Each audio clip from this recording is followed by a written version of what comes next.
बिस्मिल्लाहिर्रहमानिर्रहीम। My name is Umair Ahmed Khan और आज के इस लेक्चर में हम लोग चैप्टर नंबर 3 के कुछ और इम्पॉर्टेंट टॉपिक्स को डिस्कस करेंगे।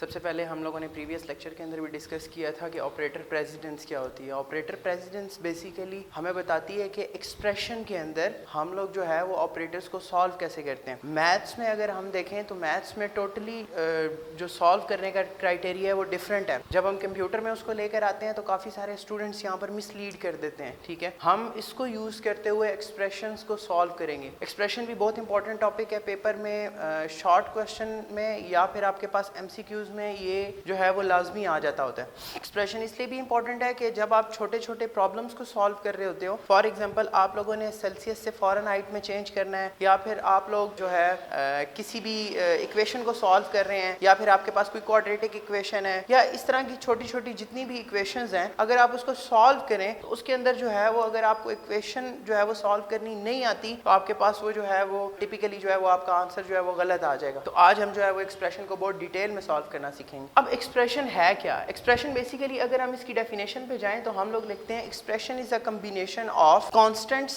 वेरिएबल्स एंड ऑपरेटर्स, या फिर हम उसको आसान वे में डिफाइन कर सकते हैं कि expression is a combination of operator and operand. Basically operands क्या होते हैं, ठीक है, और ऑपरेटर्स क्या होते हैं। अब अगर हम उसकी एग्जांपल्स में आए तो इसी के हमारे पास एक लिखा हुआ है a प्लस बी, या फिर हमारे पास लिखा हुआ है 3 मल्टीप्लाइड 4 प्लस 9 माइनस 3। अब इसमें ये जो इन्वॉल्व हो रहे हैं हमारे पास वेरिएबल्स, ठीक है, या फिर ये जो हमारे पास कॉन्स्टेंट्स इन्वॉल्व हो रहे हैं, दीज आर कॉल्ड ऑपरेंट्स, और ये जो आपके पास सिंबल्स हैं these are called operator. Expression कैसे सॉल्व की जाती है? हम लोगों को ऑपरेटर प्रेसिडेंस पता होनी चाहिए कि कौन सा ऑपरेटर पहले सॉल्व होता है। मैथ्स में हम लोग डिमैस रूल फॉलो करते हैं। अब डिमैस रूल में पहले क्या होता है कि एक्सप्रेशन के अंदर से सबसे पहले जितनी भी डिवीजन है हम उसको सॉल्व करते हैं, देन हम उसके बाद मल्टीप्लिकेशन को सॉल्व करते हैं, देन एडिशन, देन मल्टीप्लिकेशन, ठीक है। इसी तरह से अगर कोई ब्रैकेट आ जाती है तो हम पहले उसको सॉल्व करते हैं। कंप्यूटर में ऐसा नहीं होता, कंप्यूटर जो है वो टोटली डिफरेंट वे में उसको जो है वो सॉल्व करता है। देखते हैं कि एक्सप्रेशन की हमारे पास टाइप्स कितनी होती हैं। अगर हम टाइप्स पे आए, एक्सप्रेशन की बेसिकली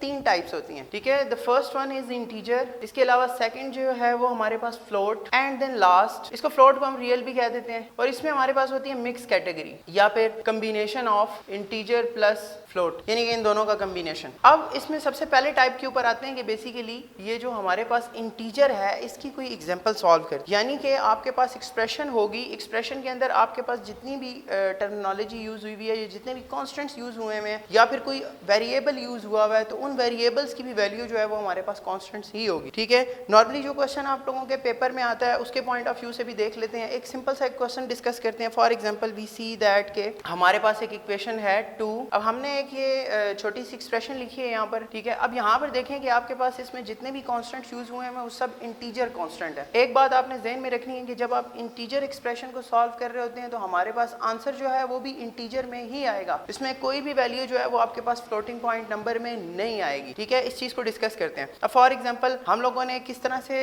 स्टार्ट करना है, हम लोगों ने लेफ्ट टू राइट स्टार्ट करना है। मेनली जो है वो हमारे पास एक्सप्रेशन जो है वो लेफ्ट टू राइट ही स्टार्ट होती है। इन केस कि अगर आपके पास कोई प्लस प्लस या माइनस माइनस, फॉर एग्जांपल आपके पास कोई इंक्रीमेंट या डिक्रीमेंट ऑपरेटर आ जाता है, वो हमारे पास राइट टू लेफ्ट सॉल्व होता है। इसके अलावा बाकी जितनी भी एक्सप्रेशन है वो यूजुअली आप लोगों के कोर्स के लेवल के ऊपर हमारे पास जो है वो इसी तरह से लेफ्ट टू राइट ही सॉल्व होता है। अब हम for example left to right solve करते हैं तो हमारे पास यहाँ पर इनमें से कोई ऑपरेटर नहीं है, ना हमारे पास कोई ब्रैकेट्स है, तो हम सेकंड पे आ जाएंगे। अब सेकंड हमें ये बताता है कि मल्टीप्लिकेशन, डिवीजन और मॉड्यूलस की जो प्रायोरिटी है वो हमारे पास सेम लेवल के ऊपर है, और ये भी हमारे पास लेफ्ट टू राइट सॉल्व होता है बेसिकली। अगर हम इसको सॉल्व करेंगे तो आप लोगों ने एक चीज का ध्यान रखना है कि आपने एक ऑपरेटर को सिर्फ एक ही टाइम पे सॉल्व करना है। फॉर एग्जांपल हम लोग लेफ्ट टू राइट चलें, लेफ्ट टू राइट में हमारे पास सबसे पहले मल्टीप्लिकेशन का ऑपरेटर आ रहा है। अब ये बात नहीं है कि फॉर एग्जांपल यहाँ पर अगर पहले डिवीजन आ जाता तो पहले डिवीजन सॉल्व होता, ये तीनों की प्रायोरिटी एक ही है। अगर फॉर एग्जांपल पहले मॉड्यूलस आ गया तो पहले मॉड्यूलस सॉल्व होगा, पहले डिवीजन आ गया तो पहले डिवीजन सॉल्व होगी, ठीक है। इसके अलावा अगर मल्टीप्लिकेशन आ गया तो पहले मल्टीप्लिकेशन सॉल्व होगी। मैथ्स में टोटली डिफरेंट रूल है, वहां पर आप सबसे पहले पूरी इक्वेशन में से डिवीजन सॉल्व करते हो, यहाँ पर ऐसा कोई रूल नहीं है। अगर हम फॉर एग्जांपल इसको चेंज करके ऐसे भी लिख दें तो दैट इज ओके, ठीक है। फॉर एग्जांपल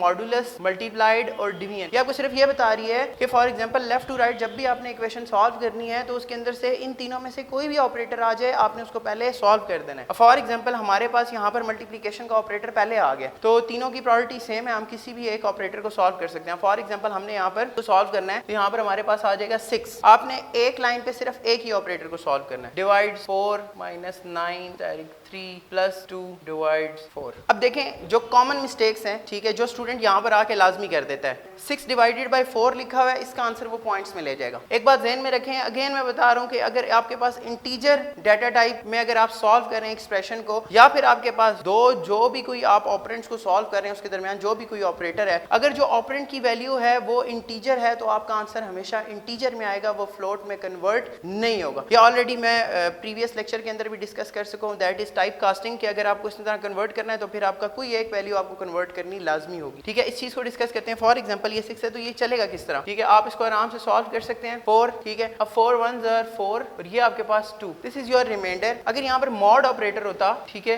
तो आप यहाँ पर इसकी जगह 2 प्लेस करते। अब हमारी पास डिवीजन है यानी कि कोशेंट है, ठीक है, तो हम यहाँ पर क्या चीज प्लेस करेंगे, 1 माइनस 9 स्टेरिक 3 प्लस 2 मॉड 4। अब देखें लेफ्ट टू राइट चल रहे हैं, हम हमारे पास लेफ्ट टू राइट चल रहे हैं, हमारे पास देन अगेन मल्टीप्लाइड का पहले ऑपरेटर आ गया, ठीक है, मल्टीप्लाइड के ऑपरेटर को सॉल्व करेंगे तो हमारे पास आ जाएगा 1 माइनस 27 प्लस 2 मॉड 4। अब देन अगेन इसको सॉल्व करेंगे जब, तो हमारे पास देखें कि यहाँ पर अब एक ही मॉड का ऑपरेटर बचा है, यानी कि हम लोगों ने लेफ्ट टू राइट मूव किया, हमारे पास जो है वो अभी भी एक ऑपरेटर रहता है जो कि मॉड का ऑपरेटर है। अब मॉड का ऑपरेटर किस तरह से सॉल्व होगा, ठीक है, यहाँ पर भी थोड़े से लोग जो है वो कंफ्यूज हो जाते हैं, ठीक है, इस प्रॉब्लम को लेके, इसलिए मैंने ये टिपिकल एग्जांपल आपके लिए सेलेक्ट किया। फॉर एग्जांपल हम यहाँ पर लिखते हैं 2, 4 को बाहर रखना है। कुछ लोग क्या करते हैं, 4 को अंदर रख देते हैं, 2 को बाहर रख देते हैं और उसके अकॉर्डिंगली हमारे पास यहाँ पर फिल करते हैं। अब यहाँ पर क्या हुआ, ये 2 जो है वो हमारे पास बड़ा है, तो हम 0 टाइम जाएंगे तो हमारे पास यहाँ पर 0 आ जाएगा और यहाँ पर हमारे पास 2 जो है वो रिमाइंडर बच जाएगा। अब 1 माइनस 27 प्लस जो कि हमारे पास इसका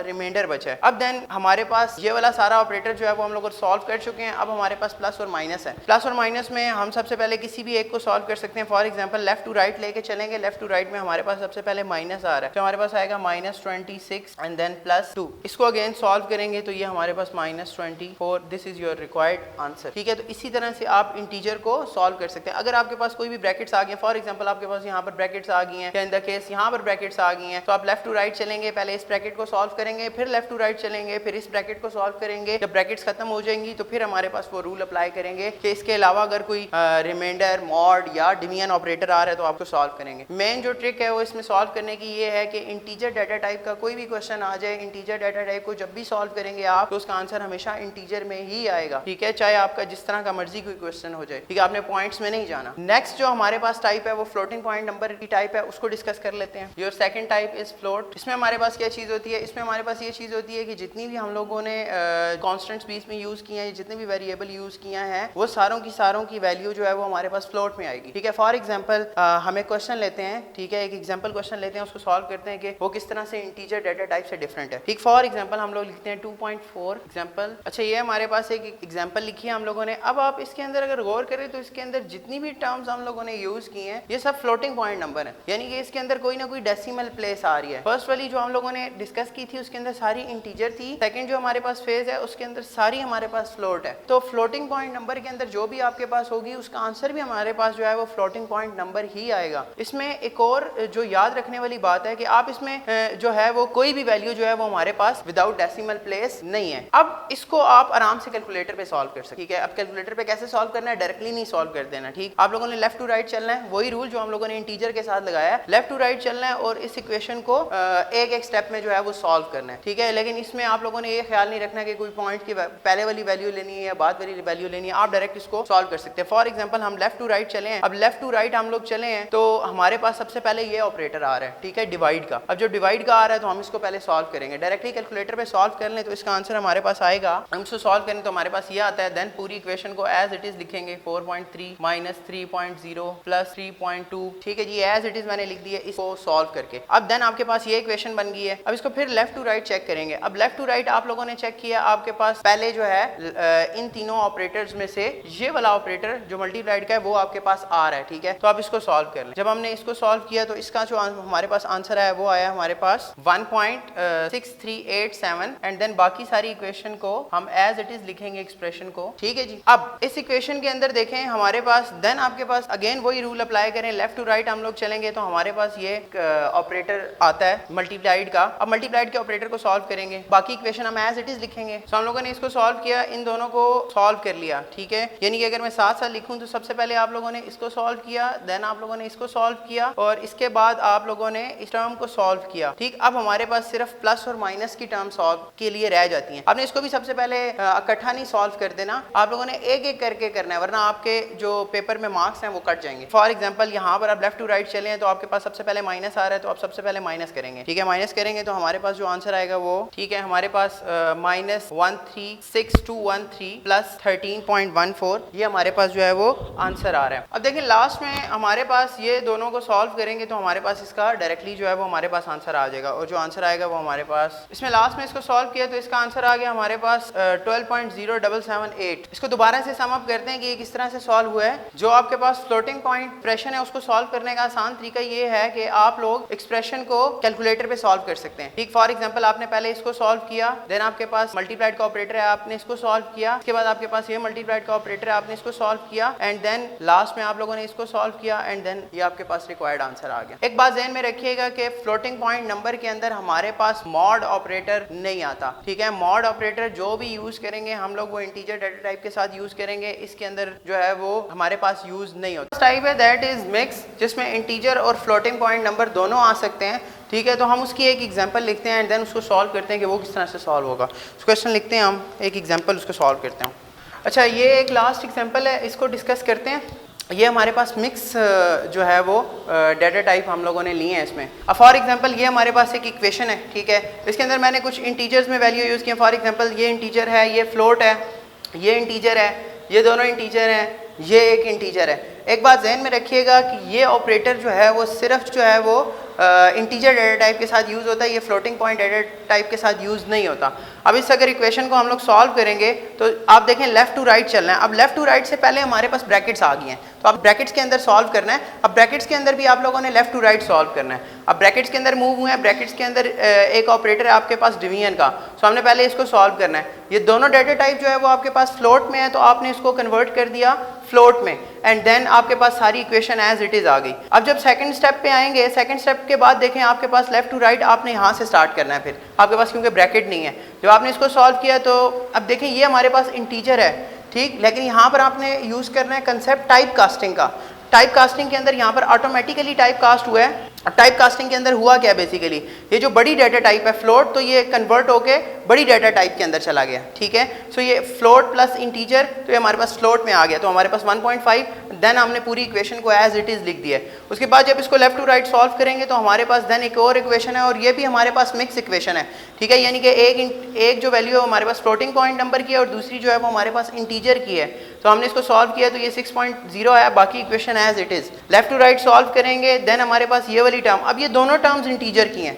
ठीक है, तो ये दोनों टर्म्स इंटीजर की हैं, अगर हम इसको सॉल्व करें तो ये 15 2 एंड देन 7 टाइम्स जो है वो हमारे पास और आपके पास रिमाइंडर जो है वो 1 बचता है। तो this is your divide operator. यहाँ पर हम लोगों ने 7 लिखा है, बाकी इक्वेशन एज इट इज लिखी है। ये एक और इक्वेशन है जिसमें हमारे पास ये मॉड ऑपरेटर है। मॉड ऑपरेटर जो है वो अब दोनों इंटीजर डेटा टाइप के साथ लग जाता है। जब आप इसके साथ सॉल्व करेंगे तो ये हमारे पास आखिर में आंसर जो है वो रिमाइंडर हमेशा 0 आएगा in case of even number. अब यहाँ पर हमारे पास 0 नंबर आ गया 0।